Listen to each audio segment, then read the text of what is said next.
Ya, masalah pengkafiran. Wasatun bainal khawarij alladzina yukaffiruna murtakibal kabirah madhab ahli sunnah.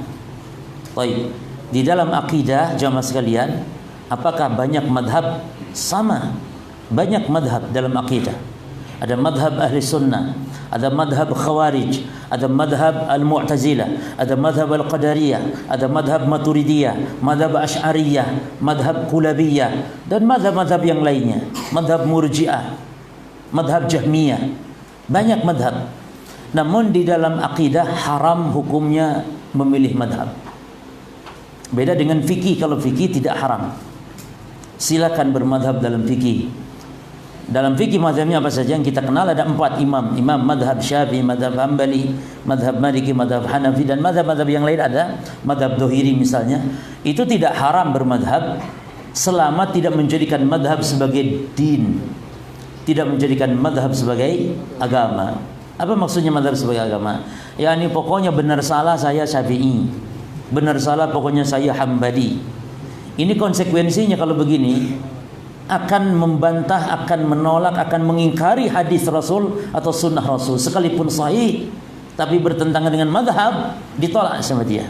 Ini konsekuensi bahayanya fanatik madhab. Maka Syekh Albani mengatakan haram menjadikan madhab sebagai din. Silakan bermadhab. Adapun dalam akidah tidak boleh bermadhab. Haram hukumnya bermadhab di dalam akidah, kecuali hanya satu madhab, itu madhab ahli sunnah wal jamaah dengan nama lain madhab salaf. Madhab salaf yakni madhabnya Rasul dan para sahabat. Adapun dalam fikih silakan bermadhab. Ya, maka dikatakan oleh Syekh di sini madhab ahli sunnah wal jamaah fi dzalik wasatun. Dan madhab ahli sunnah tentang masalah takfir adalah adil, adalah tengah-tengah, adalah yang terbaik. Wasat itu bisa bermakna tengah-tengah, bisa bermakna adil, dan bisa bermakna al-khair, yang terbaik. Ya. Wa kadzalika ja'alnakum, boleh yakni membiarkan perbuatan kafir tidak dikafirkan. Makanya dalam hal ini ada 3 golongan manusia dalam mensikapi takfir jemaah. Yang pertama, golongan yang bermudah-mudah mengkafirkan. Siapa tadi? Khawarij. Yang kedua, golongan yang bermudah-mudah tidak mengkafirkan. Pelaku kekufuran saja tidak dikafirkan. Jelas-jelas padahal. Ini kelompok murji'ah. Nah, ahli sunnah tengah-tengah dalam masalah ini. Baik. Pengkafiran para jamaah dalam Quran itu ada 3 macam. Pengkafiran di dalam Quran ada 3 macam. Yang pertama, pengkafiran itu apa namanya? Takfir. Jadi takfir itu istilah memponis kafir bagi orang Islam. Kalau orang kafir tidak usah dikafirkan. Enggak usah kita mengkafir-kafirkan, menghukumi misalnya Yahudi Nasrani kafir, tidak usah. Enggak disebut kafir pun dia sudah kafir. Jelas maksudnya. Enggak usah Yahudi hati-hati loh, perbuatanmu ini kufur nanti. Kok nanti kufur? Dia sudah kafir sudah. Kita wanti-wanti ini kepada muslim, hati-hati perbuatanmu bisa terjatuh kepada kekufuran. Itu maksudnya. Kepada muslim takfir itu, bukan kepada Yahudi Nasrani. Yahudi Nasrani enggak usah diwanti-wanti, dia sudah kafir sudah. Ya. Maka enggak perlu dipanggil Pak Kafir, mau kemana Pak Kafir? Kan kemarin sempat heboh itu. Ya. Bu Kafir, mau kemana Bu Kafir? Kan kalau golongan tertentu seperti pengkafiran kepada Yahudi, pengkafiran kepada Nasrani. Yahudi kafir, Nasrani kafir. Ya. Seperti dalam Quran tadi ayatnya, innalladzina kafaru min ahlil kitab. Yang ketiga jemaah, pengkafiran dalam Quran itu takfir al-muayyan. Nah, ini dia yang pembahasan kita kemarin. Takfir muayyan artinya takfir pengkafiran secara personal, secara person. ya, secara individual, orangnya langsung. Seperti apa? Allah mengkafirkan misalnya Abu Lahab. Jadi disebut namanya, Fir'aun tentunya. Nah, ikhwani fiddin azakullah, semua bentuk takfir ini kita wajib berdasarkan dalil. Ya, berdasarkan dalil. Dan terlebih-lebih ada dawabit di dalam takfir muayyan. Itu ada dawabitnya. Artinya ada patokan. Ini berbeda dengan takfir mutlak, ya, dengan takfir al-jins. Pengkafiran secara personal itu tidak boleh disematkan pengkafiran tersebut kepada seorang muslim yang terjatuh kepada sebuah kekufuran misalnya, kecuali dua, terpenuhi syaratnya dan tidak ada penghalangnya. Apa? Bertentangan, berlawanan, ya nih. Apa syarat dan mawani'? Yang pertama jemaah,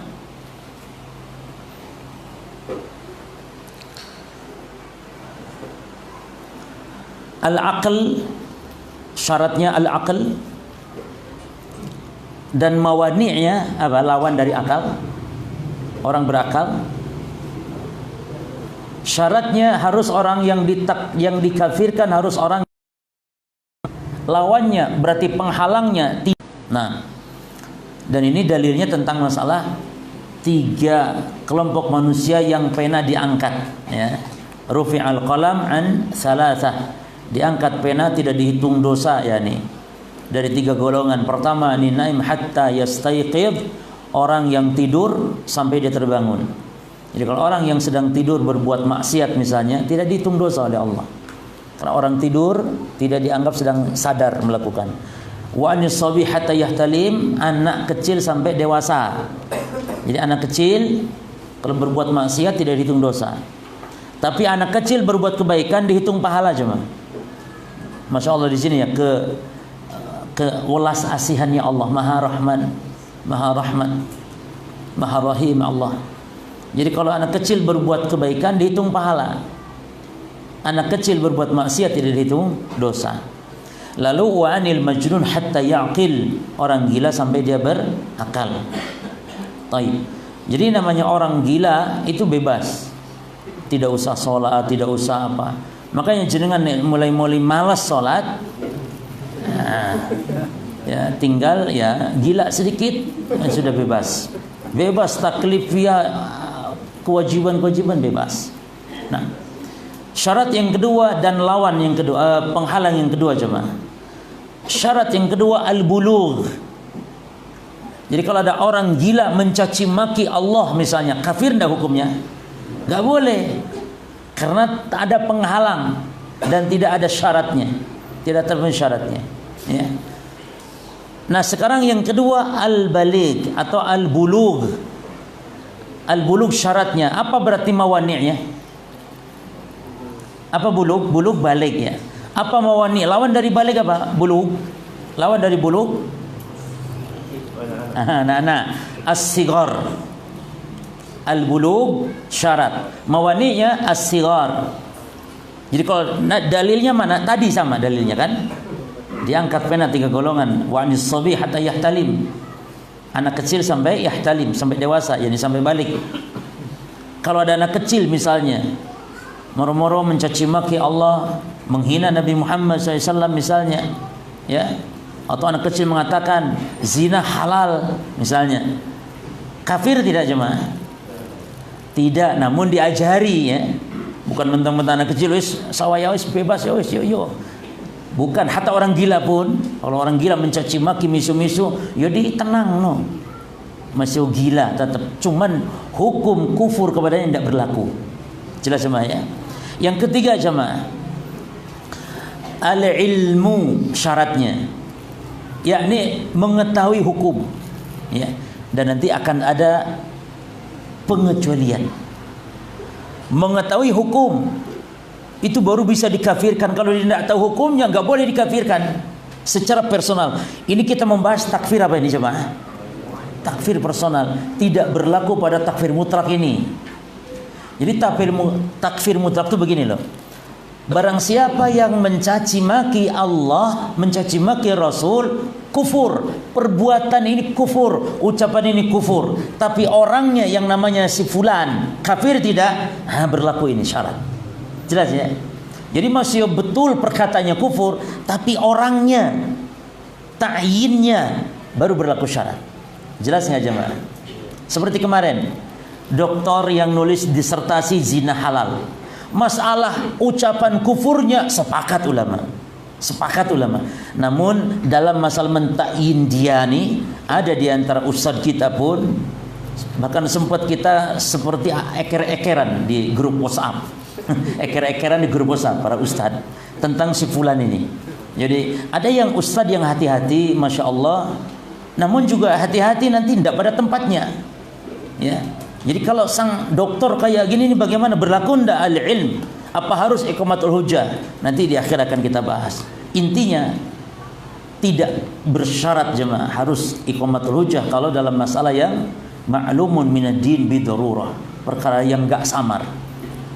Enggak perlu nunggu-nunggu iqamatul hujjah, dia sudah tegak hujjah dengan sendirinya. Ya. Adapun bagi orang enggak ngerti harus tegak hujjah, harus dipahamkan, orang ini enggak ngerti. Dalam perkara apa jemaah? Dalam perkara kekufuran namun yang samar. Seperti masalah tawasul, baru. Itu tawasul itu masalah kekufuran namun samar. Orang tidak paham, kadang ada takwil yang salah. Adapun kalau kayak begitu, zina dihalalkan. Zina. Lalu dia menganalogikannya antara milkul yamin, budak perempuan milik seseorang, disamakan dengan wanita-wanita anaknya orang biasa. Ini wanita merdeka. Harusnya nih yang paling protes paling pertama nih ya kaum wanita tentang disertasi ini. Karena pelecehan kepada mereka berarti. Masa mereka disamakan dengan budak yang halal disetubui? Itu pun budak halal disetubui. Siapa yang mensetubuinya? Yang halal mensetubuinya siapa? Ya tuannya. Tidak boleh disetubui oleh tetangganya. Pinjam ya budakmu yo, kok cantik yo, enak yo. Tidak boleh. Kok ini disamakan dengan siapa lagi? Dengan anaknya orang, anak perawan orang, boleh. Ini kan dari segi apa kejahilannya, nggak bisa ditolerir. Seperti orang mengatakan, orang Islam mengatakan, sholat 5 waktu tidak wajib. Kalau yang mengatakan orang baru masuk Islam, betul, tegakkan hujah. Kalau orang yang mengatakannya dia hidup di hutan belantara sama king cobra atau sama King Kong, ini tidak pernah hidup sama manusia, moro-moro ngomong sholat tidak wajib, tidak masalah, tegakkan hujjah. Tapi ini masya Allah, apalagi guru ngaji jemaah, guru ngaji itu kan istilahnya dosen. Baik, jadi kembali pembahasan kita. Ini takfir muayyan secara umum dulu ya, takfir muayyan. Harus tersampaikannya hujjah berupa ilmu, harus tahu hukumnya. Lawannya apa jemaah? Penghalang dia tidak boleh dikafirkan apa? Al-jahlu. Al-jahl. Nah. Apa adzan dulu? Baik, fadhal adzan dulu.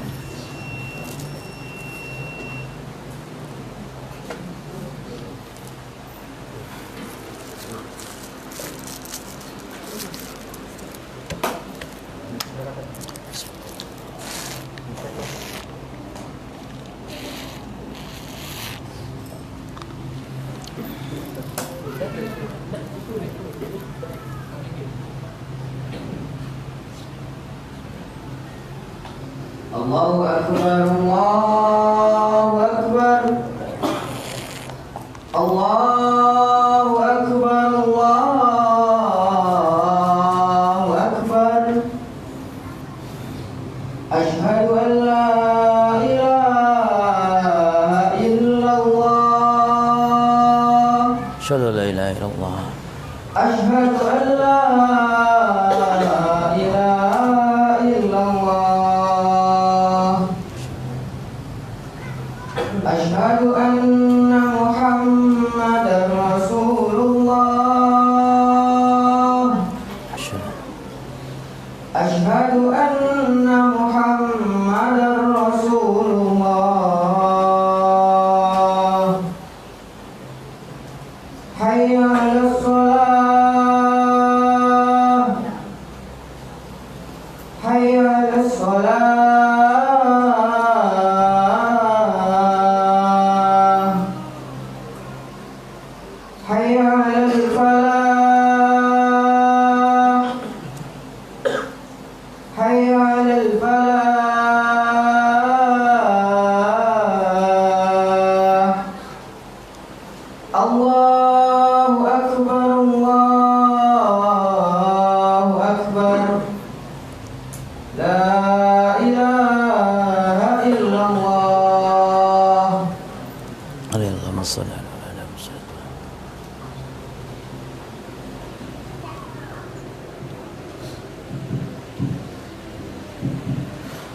Bismillah, alhamdulillah, wassalatu wassalamu ala rasulillah wa ala alihi wa ashabihi wa man wala, amma ba'd. Ikhwani fiddin, azakumullah. Syarat yang ketiga dan penghalang yang ketiga yaitu al-ilmu dan al-jahl sebagai penghalangnya, yang menjadi dasarnya adalah diantaranya hadis Mu'ad bin Jabal. Jemaah, Mu'ad bin Jabal ini pernah sujud kepada Rasulullah, dan sujud ini bentuk kekufuran, sujud kepada makhluk, sujud kepada selain Allah. Jadi ceritanya Mu'ad bin Jabal ini pulang dari negeri Syam. Begitu sampai di Madinah, beliau mempraktekkan apa yang beliau lihat ketika di Syam, di mana di Syam rakyat sujud kepada raja-raja mereka, kepada tokoh-tokoh agama. Maka menurut Mu'ad yang lebih pantas untuk dilakukan sujud padanya adalah siapa? Rasulullah sallallahu alaihi wasallam. Maka ketika sampai di Madinah itu Mu'ad sujud, lalu Nabi SAW kaget, ya. Maka Nabi SAW mengatakan apa kepada Mu'ad, yang bertanya, "Ma hadza ya Mu'ad?" Apa-apaan ini Mu'ad, kamu sujud kepadaku gitu. Kata Mu'ad, "Ya Rasulullah, ataitu Syam fa wafaqtuhum yasjuduna li asaqifatihim wa batariqatihim." Ya Rasulullah, saya datang ke negeri Syam dan saya jumpai mereka, rakyat negeri Syam, sujud kepada pimpinan-pimpinan mereka, kepada raja-raja mereka. Fawatidtu fi nafsi an taf'al an naf'ala dzalika bika ya Rasulullah. Dan saya berpikiran itu lebih pantas, saya suka untuk bisa dilakukan kepada engkau ya Rasulullah. Apa kata Nabi? Fala taf'alu. Jangan ya Mu'ad, jangan lakukan, kata Nabi. Fa inni law kuntu amiran ahadan an yasjuda li ahadin la amartul mar'ata an tasjuda li jawziha. Sebab kalau boleh Allah memerintahkan aku untuk manusia diperintahkan sujud kepada seandainya aku diperintah Allah untuk memerintahkan manusia sujud kepada manusia, la amartul mar'ata an tasjuda li jawziha. Maka yang akan aku perintahkan bukan engkau kepada aku wahai Mu'ad, tapi para wanita aku perintahkan mereka untuk sujud kepada suami mereka, karena besarnya hak suami, besarnya kewajiban wanita untuk mentaati suami. Sampai-sampai akhirnya kata Nabi, waladi nafsu Muhammadin biyadih, demi Allah yang jiwa Muhammad berada di tangannya, la tuaddil mar'a haqqa rabbiha hatta tuaddi haqqa zawjiha.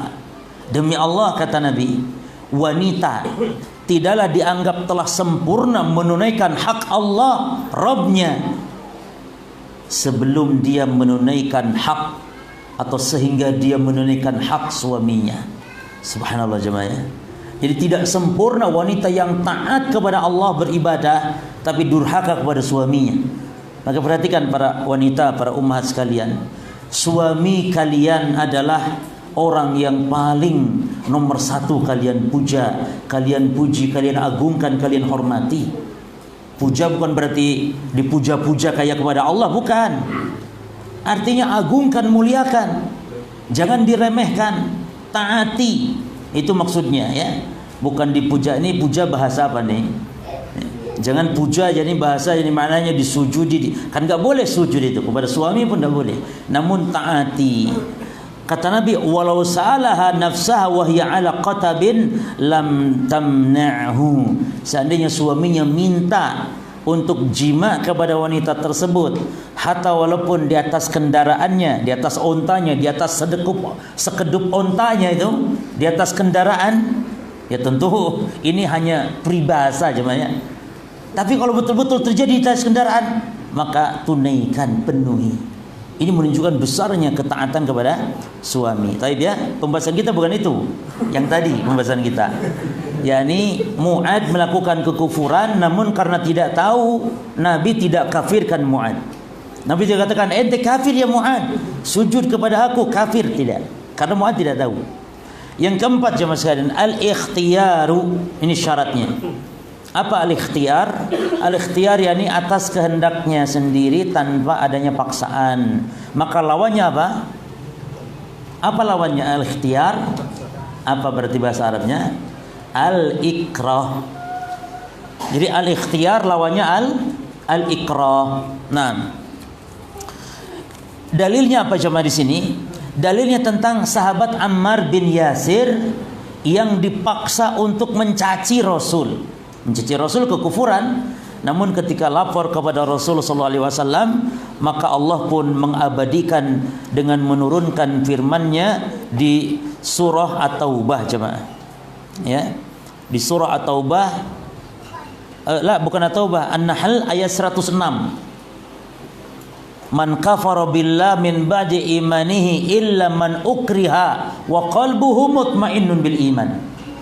Kata Allah, siapa yang kufur kepada Allah, barang siapa yang kufur kepada Allah setelah dia beriman, kecuali kata Allah, kecuali orang yang dipaksa untuk berbuat kekufuran, mengucapkan kekufuran sementara hatinya tenang dalam keimanan. Namun yang disiksa walakin man syaraha bil kufri, namun yang terang-terangan kekufuran yang dimaksud. Jadi sengaja melakukan kekufuran. Nah, ayat ini kan turun berkaitan dengan kisahnya siapa? Sahabat siapa? Ammar bin Yasir. Ya, hina adzabahul musyrikun, ketika orang musyrik menyiksanya.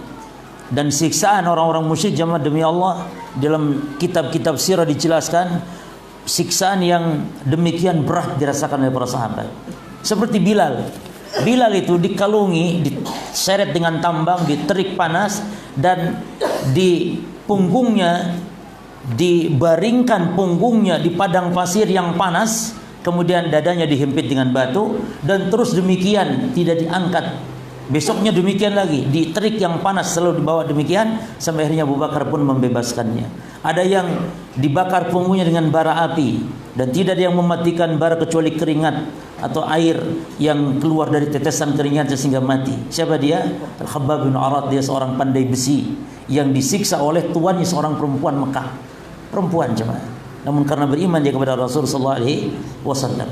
Ini menunjukkan betapa berat hati kepada sahabat Ammar bin Yasir. Maka Ammar bisa diselamatkan namun dengan syarat apa? Caci maki dulu Muhammad SAW, Rasulullah, dan kemudian memuji berhala-berhala. Maka dengan terpaksa Ammar pun melakukan, lalu setelah itu dia menangis. Dia lari menangis ke hadapan Nabi sallallahu alaihi wasallam. Dia mengatakan, "Ya Rasulullah, ma taraktu hatta sababtuka wa dzakartu alaiyatum bi khair."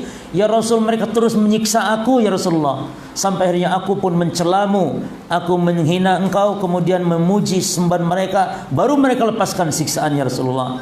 Lalu Nabi tanya, "Kaifa tajidu qalbak?" Bagaimana hatimu wahai Ammar? Kata Ammar, mutmainan bil iman. Kalau hati saya sih tidak masalah ya Rasul. Hati saya tenang dengan keimanan ya Rasulullah. Maka kata Nabi, karena turun ayat tadi, kata Nabi, fa in adu fa'ud. Kalau dia mengulang lagi nyiksa kamu, suruh caci maki saya agar lepas siksaan, kata Nabi, lakukan caci maki saya, tidak apa-apa. Nah, ini menunjukkan kekufuran itu menjadi syarat kalau dia dilakukan bukan karena terpaksa. Ya. Baik. Yang keberapa jemaah? Masalah paksaan ini ada dawabitnya. Ya. Ada dawabitnya. Al-ikrah itu ada dua macam. Ikrah ada dua macam. Yang pertama jemaah, al-ikrahut tam. Al-ikrahut tam, ancaman atau keterpaksaan yang sempurna. Yakni al-ikrahut tam itu seseorang dipaksa terhadap sesuatu mungkin yang bisa menyebabkan hilangnya nyawa, hilangnya harta, ya, atau mungkin anggota tubuhnya hilang, tangannya buntung misalnya. Jadi mengancam bahaya kepada jiwa, termasuk kepada harta. Itu al-ikrahut tam namanya. Jadi kalau diancam mau dibunuh itu ikrahut tam. Diancam mau dicongkel matanya, mau dibuntungin tangannya misalnya, ikrahu at-tam. Yang kedua, al-ikrah an-naqis. Ikrah keterpaksaan yang tidak sempurna. Ya, yakni diancam namun tidak membahayakan jiwa. Contohnya diancam dipukul,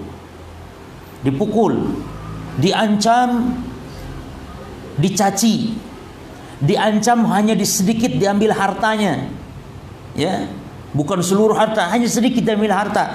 Maka ini para jemaah tidak boleh untuk mengambil rukhsah, tapi dia bisa memungkinkan untuk bersabar terhadap ancaman tersebut. Dan ancaman yang dimaksudkan, al-ikrah yang dimaksudkan itu harus terpenuhi 4 syarat. Apa syarat pertama? Yang mukrih, yang memaksa, harus dipastikan dia mampu untuk mengeksekusikan ancamannya. Diduga kuat ya. Wah, ini nggak sembarangan nih, orang ancamannya beneran ini. Apalagi celurit sudah di leher. Bukan celurit-celuritan ya jemaah. Celurit asli di leher. Wah, ini berarti syarat pertama terpenuhi ini. Yang kedua jemaah, yang dipaksa atau al-mukrah, kalau tadi al-mukrih ya. Yang dipaksa memang tidak mampu mempertahankan atau tidak mampu membela diri jemaah dari bahaya. Tidak bisa kabur juga tidak bisa jemaah. Tapi kalau bisa kabur jangan mengambil rukhsah ini. Ya bisa kabur. Ya. Jadi yang kedua apa? Yang dipaksa tidak bisa untuk apa? Membela diri dari bahaya yang mengancam, tidak bisa. Yang ketiga, baik minta tolong ataupun lari. Yang ketiga, diduga kuat ancaman itu terjadi. Yang apa bedanya dengan yang pertama? Apa bedanya dengan yang pertama? Kalau yang pertama apa syaratnya? Yang mengancam. Kalau yang mengancam anak umur 9 tahun. Ucapkan kata-kata kufur, kalau tidak tak bunuh kau. Yang ngancam gitu anak kecil 9 tahun. Kira-kira gimana coba? Oh iya, anak terpaksa ya. Tidak boleh, karena pasti anak ini tidak bisa lah menunaikan 9 tahun. Kecuali mungkin dia bawa apa? Pistol barangkali. Nah, jiwit gitu ya. Ucapkan kata-kata kufur. Kalau tidak apa? Tak jiwit ya kamu. Alamnya dijiwit tuh cuma. Ya, atau dipukul pakai apa? Pakai tangan misalnya, tidak masalah. Pakai kayu balok gimana? Atau pakai besi, atau pakai parang. Nah, ini lain. Dipukul pakai tangan, tidak masalah, mau dipukul pakai tangan saja. Nah, ini diantara poin penting syarat al-ikrah, keterpaksaan. Yang kelima, syarat kelima apa? Al-qasdu, lawannya al-khata. Apa al-qasdu? Al-qasdu yakni disengaja. Lawannya adalah apa? Ya khata. Khata itu keliru, tidak sengaja. Nah, dan dalilnya ada dalam hadis Nabi mengatakan innallaha tazawaja an ummati al-khata wa nisyan wa masukru alaih.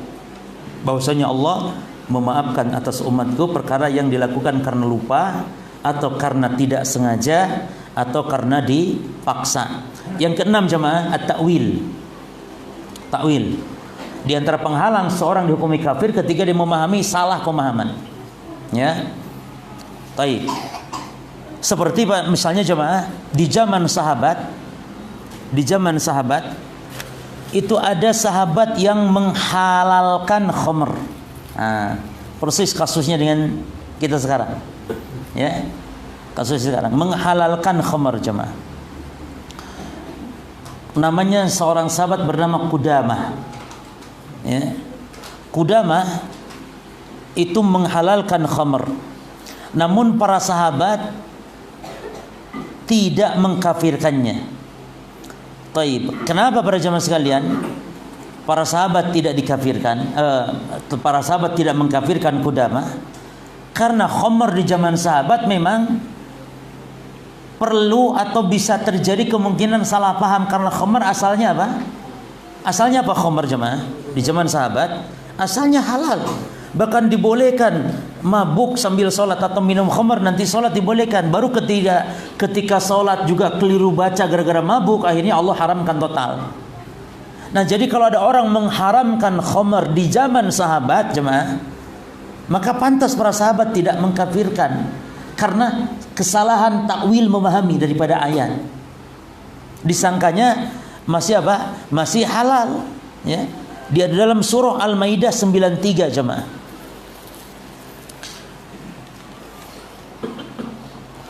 Qudamah bin Mad'un, seorang sahabat, dia minum khamr dan meyakini kehalalan khamr. Namun para sahabat tidak apa? tidak menghukumi kafir. Kenapa? Salah paham dia terhadap Al-Maidah 93. Dan kesalahpahamannya wajar karena khamr memang asalnya apa? Halal. Apa kata Allah di surah Al-Maidah 93 yang membuat salah pahamnya seorang sahabat bernama Qudamah bin Mad'un. Kata Allah, "Laisa 'alal ladzina amanu wa 'amilus shalihat junahun fima ta'imu idza mataqau wa amanu wa 'amilus shalihati."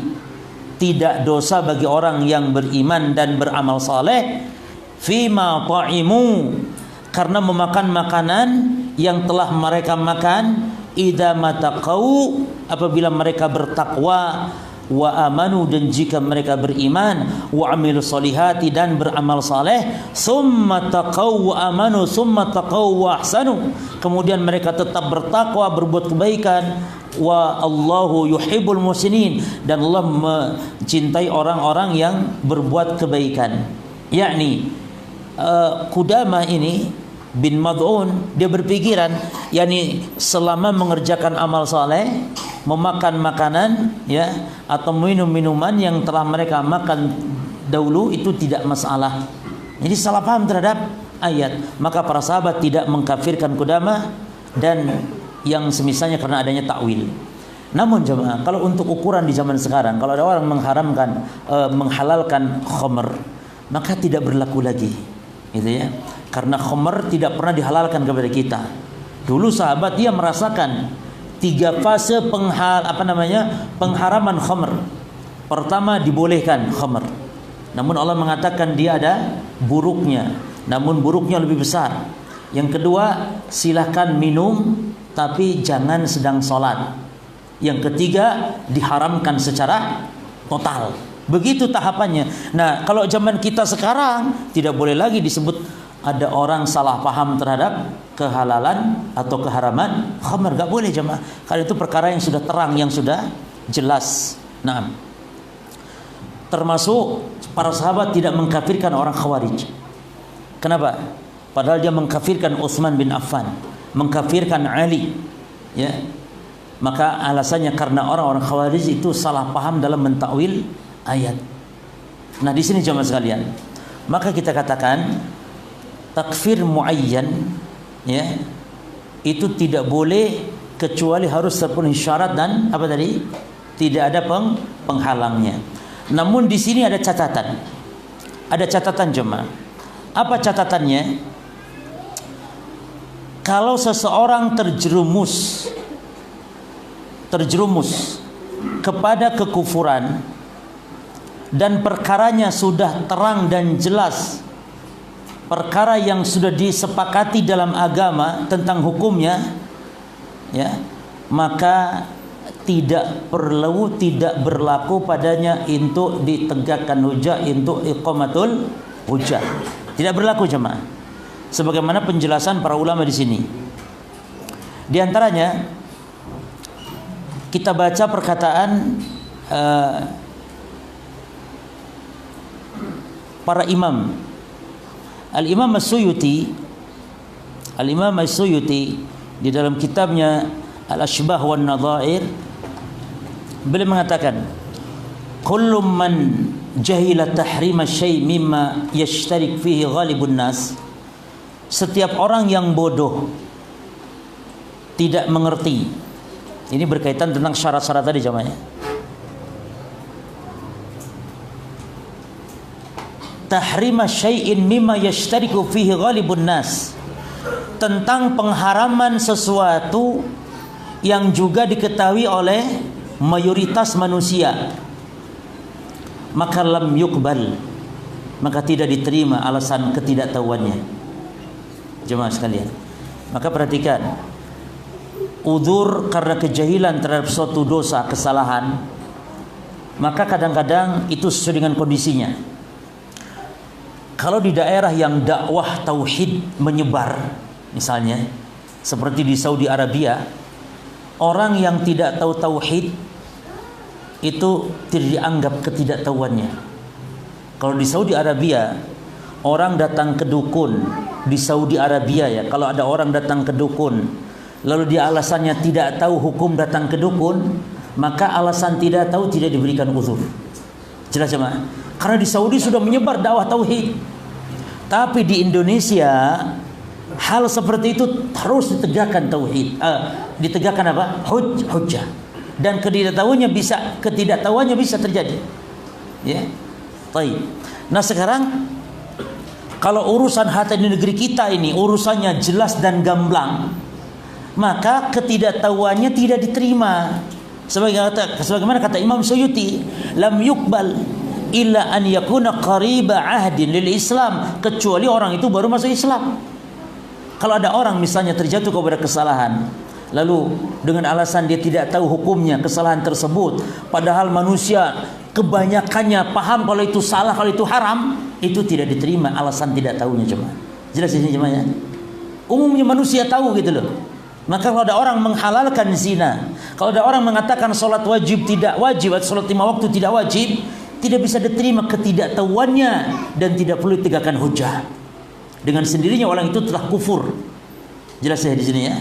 Terus kata beliau, au nasya bi badiyatin ba'idatin yakhfa fiham, atau orang yang hidup di mana? Di badiah, di pedalaman, di kampung, di pedalaman ya, atau di hutan belantara yang dia tersamarkan hal tersebut. Mislu dzalik, seperti apa? Katahrimiz zina, tentang haramnya zina. Kalau ada orang sekarang ngomong, kenapa ente zina? Zina halal. Ente nggak tahu kalau haram? Tidak tahu, halal kok. Nah, ini orang nggak bisa dianggap jemaah ketidaktahuannya. Apalagi dengan terang-terang mengatakan halal, misalnya zina, tidak bisa diterima. Wal qatl, seperti haramnya membunuh. Ada orang mungkin membunuh kirain boleh, enggak, dia bunuh kenapa? Boleh kok, orang boleh saja, bebas saja bunuh. Ya, atau apa? Sariqah wal khamr, nah, wal kalam fi shalah wal akli fi shaum, makan ketika sedang puasa misalnya. Itu hal-hal yang tidak samar jemaah. Maka tidak perlu ditegakkan hujjah. Dalam kitab An-Nawaqid Al-Iman, Nawaqid Al-Iman Al-Qawliyah Wal-Amaliyah, Syekh Dr. Abdul Aziz, bukan Abdul Aziz yang ini Abdul Aziz Syekh, ini Abdul Aziz Al-Abdul Latif, beliau hafizahullah mengatakan anna iqamatal hujjah, bahwa menegakkan hujjah jemaah itu laisa likulli mas'alatin mutlaqan. Iqamatul hujjah itu bukan pada semua masalah secara mutlak. Fahunak umurun kal masail adh-dhahirah. Di sana ada masalah-masalah yang sudah terang, nyata, jelas, mimma huwa ma'lumun minad din bidarurah, di mana sudah disepakati keabsahannya dalam agama secara pasti, la yatawaqqafu fi kufri qaidiha, maka tidak diragukan lagi kekufuran orang yang mengatakannya secara otomatis. Artinya, kalau ada orang mengatakan seperti zina halal, maka otomatis sudah kafir secara sendirinya. Kenapa? Perkaranya samar enggak jemaah? Enggak. Tapi kalau tawasul kepada orang mati itu bisa. Mungkin samar. Bagi sebagian orang dianggap itu adalah hal yang dianjurkan dalam agama, maka tegakkan dulu hujjah. Itu adalah bid'ah, itu adalah syirik misalnya. Tapi kalau halalnya zina, menghalalkan zina, menghalalkan mencuri, menghalalkan apalagi jemaah, menghalalkan memukul orang tua misalnya, ini tidak perlu iqamatul hujjah kepada orang-orang seperti ini. Dan perkataan ulama seperti ini banyak. Syalbani misalnya, kita bacakan, kata beliau, "Faman kana minal muslimin ya'ish fi jaw islami alami musaffa," ya, atau ilmi, bukan alam ini, islami ilmi musaffa, wa jahila min al-ahkam ma kana minha ma'luman min ad-din bi darura kama yaqulu al-fuqaha, wa hadha la yakunu ma'dhuran li'annahu balaghathu ad-da'wah wa uqimatul hujjah.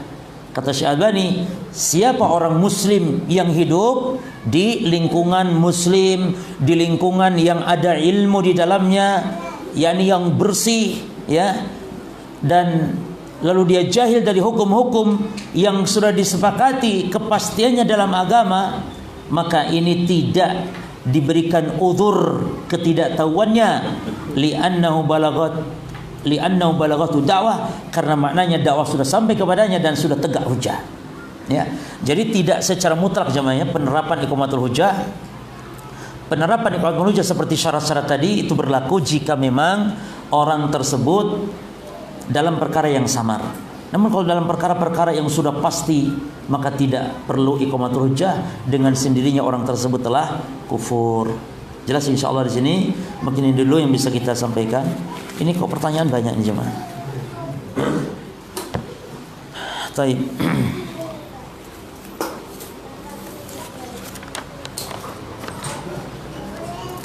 Baik, bismillah Ustaz, apa itu syubhat? Dan contohnya seperti apa saja, agar kami yang mau belajar sunnah lebih berhati-hati dalam ibadah. Jamaah sekalian, penyakit hati itu ada dua. Pertama penyakit syubhat dan kedua penyakit syahwat. Apa arti penyakit syubhat? Dan penyakit syubhat adalah penyakit yang paling berbahaya, ya, daripada penyakit syahwat. Penyakit syubhat yang diserang adalah agama, dan konsekuensi yang rusak nanti akhirat, ya dunia tentunya. Namun kalau penyakit syubhat, penyakit syahwat yang diserang para jamaah sekalian adalah hawa nafsu kita. Dan penyakit syahwat yakni penyakit-penyakit berkaitan tentang duniawi, tentang harta, tentang wanita, tahta, kenikmatan-kenikmatan duniawi, sehingga seorang terjatuh kepada dosa. Adapun kalau fitnah itu syubhat, seseorang terjatuh kepada penyimpangan dalam agama, bisa kesyirikan, kekufuran, kebid'ahan yang akan membahayakan agama dia di dunia dan di akhirat jemaah. Maka penyakit hati yang paling berbahaya penyakit apa tadi? Syubhat, yang diserang agama. Ya, ini semuanya diserang hati jemaah ya. Cinta kepada dunia, kepada harta, kepada anak, kepada istri, ya, yang melalaikan dia dari beribadah, itu syahwat namanya. Adapun penyimpangan, kerancuan, ya, yakni kesesatan dalam beragama, itu namanya syubhat. Nah,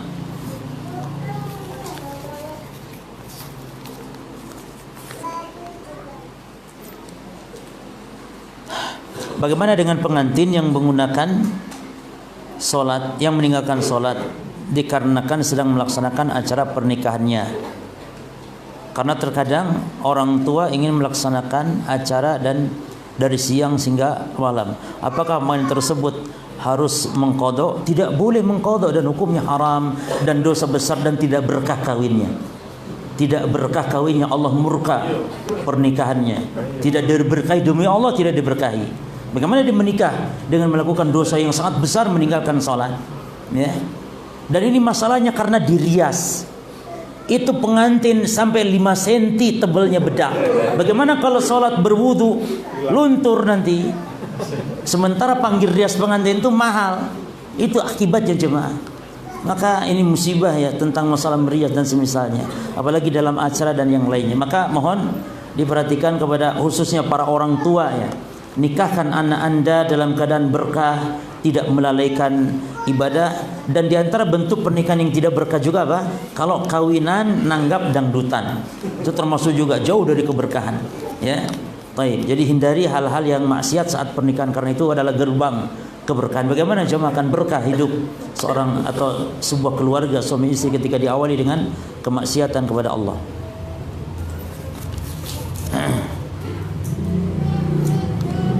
Bagaimana hukumnya orang yang mengolok-olok ayat Allah dan Rasulnya dengan tidak tahu hukumnya, sedangkan di Quran surat Taubah ayat tersebut Allah menghukumi telah kafir? Itu tadi jemaah, kalau tidak tahu dilihat kondisi. Bisa memang mungkin di golongan atau di tempatnya, di tempat yang tidak adanya dakwah, ya, atau orang baru masuk Islam, atau hidup di tengah hutan dan semisalnya tadi, atau hidup di daerah yang minim dari dakwah, maka tidak berlaku. Jadi ada uzur. Tapi kalau hidup di tengah-tengah komunitas kaum muslimin seperti ini, tidak berlaku para jamaah sekalian ketidaktahuan, karena yang namanya mengolok-olok agama, mengolok-olok Allah dan Rasulnya adalah perkara yang sudah disepakati atau secara hukum orang banyak mengetahui kalau itu perkara yang besar, karena Allah itu adalah hal yang perkara harus diagungkan, dimuliakan agama ini.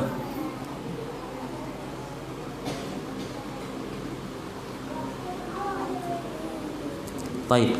Bagaimana sikap kita jika ada orang mengatakan meremehkan sunnah dengan mengatakan bahwa tidak perlu melakukan amalan-amalan sunnah karena tidak berdosa jika tidak ditinggalkan.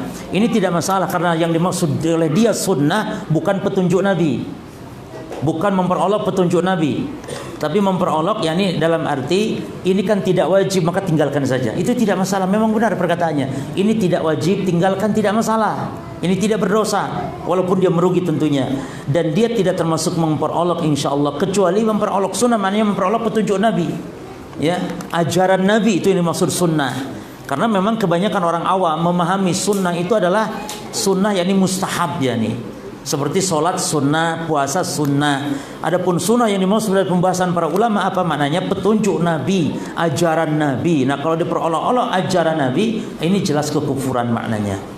Taib. Jadi istilahnya kita sampaikan ini tidak itu yang dimaksud oleh orang yang berolok tadi, bukan bagian pembahasan. Tapi dia hanya sekedar ingin mengatakan sudahlah jangan lakukan ini, kan hanya sekedar sunnah, gitu kan? Jadi tidak wajib hukumnya maknanya. Tidak usah sholat duha misalnya. Nah itu tidak masalah, ini tidak sampai derajat memperolok, tidak. Namun dia tidak pantas mengatakan itu. Karena bagaimana dia sebuah syariat yakni yang dapat pahala kok ditinggalkan, ya. Ini harusnya dianjurkan lakukan walaupun meninggalkannya tidak berdosa. Apa boleh memanggil seorang dengan panggilan julukan? Misal si fulan dipanggil dengan panggilan Cak Lontong atau Cak Gundul. Jemaah sekalian, kalau orangnya tidak tersinggung dan ini memang ma'ruf, boleh panggilan-panggilan tersebut. Seperti di zaman Rasul ada sahabat yang cacat tangannya. Dia tangannya panjang, jemaah. Nabi melandihnya atau menggelarnya dengan Dzul-Yadain, si tangan panjang istilahnya. Nah itu boleh asal orangnya memang tidak mengapa. Tapi kalau kita memberi julukan kemudian orangnya marah tersinggung, tidak boleh. Karena itu bentuk penghinaan termasuk. Tapi kalau sudah dikenal dan dia juga ridho, tidak masalah. Jadi kembali kepada hukum apa? Orangnya ridho atau tidak. Kayaknya orangnya ridho dipanggil Cak Gundul atau Cak Lontong, ya, karena dia menamakan diri memang biasanya, ya, Cak Lontong tersebut. Wallahu a'lam bishawab. Ini yang bisa kita sampaikan. Subhanakallahumma bihamdika asyhadu an la ilaha illa anta astaghfiruka wa atubu ilaik. Assalamualaikum warahmatullahi wabarakatuh.